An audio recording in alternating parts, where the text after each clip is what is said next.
think that this is a time in history where it's not enough to know. I think this is a time in history to know how.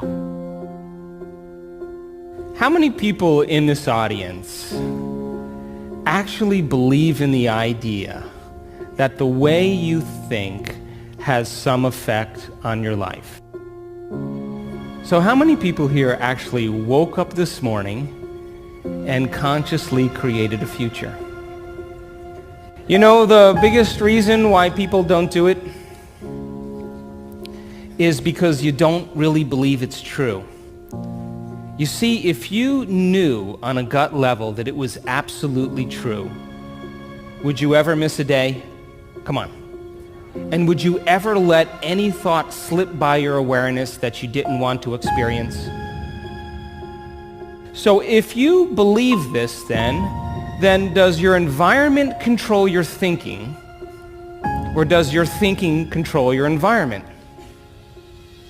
So if you wake up in the morning and you get out of bed on the same exact side as you did the day before, you shut the alarm clock off with the same finger, you slip into your favorite slippers, you shuffle into the bathroom and you use the toilet like you always do, then you get into the shower and you wash yourself in the same routine way, then you groom yourself to look like everybody expects you to look, then you go downstairs and you drink coffee out of your favorite mug, then you drive to work the same way as you did the day before, you see the same people that push the same emotional buttons, you do the exact thing that you know how to do and you memorize and can do so well that you're an expert at, then you hurry up and rush home so you can hurry up and check your emails, so you could hurry up and go to bed, so you could hurry up and do it all over again.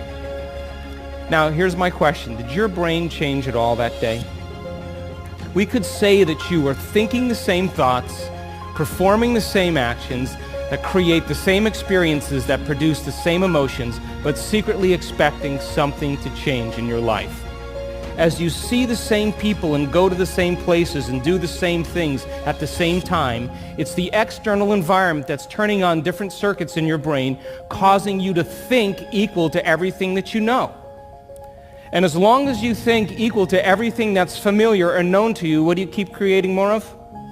Same life. Now, the quantum law is still applying to you. You're just thinking equal to everything that you know, and you keep creating more of the same. To change, to truly change, is to think greater than your environment. And every great person in history knew this. Whether it was William Wallace or Mahatma Gandhi or Martin Luther King or Queen Elizabeth I or Joan of Arc, they all had a vision. They all had an idea. Couldn't see it, couldn't smell it, couldn't taste it, couldn't feel it, but it was alive in their mind. It was so alive in their mind that they began to live as if that reality was actually happening now. So can you believe in a future that you can't see or experience with your senses yet, but you've thought about enough times in your mind that your brain is literally changed to look like the event has already happened? Neuroscience says it's absolutely possible. 95% of who you are by the time you're 35 years old is a set of memorized behaviors, set of emotional reactions, beliefs, perceptions, attitudes that run just like a computer program. So 5% of your conscious mind begins to work against 95% of what you've memorized. So the person wants to think positively, but they're feeling negatively. They want to create their dream board, and put up their future life, but they feel unworthy. That's mind and body in opposition. We have to recondition the body to a new mind. To change your mind, then, is to make the brain work in new sequences and new patterns and new combinations, to begin to make the brain work differently. And the one ingredient that allows us to do that is knowledge or information. Because every time you learn something new, you make a new connection in your brain. That's what learning is. Learning is forging new connections. Remembering is maintaining or sustaining those connections.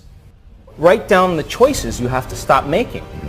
Look at the things you have to stop doing. Do you complain? Do you make excuses? Do you blame other people? What do you do? List those things and be really honest with yourself. What experiences do you have to stay away from certain people at certain times? Stay away from them so that you are not in the environment that triggers it.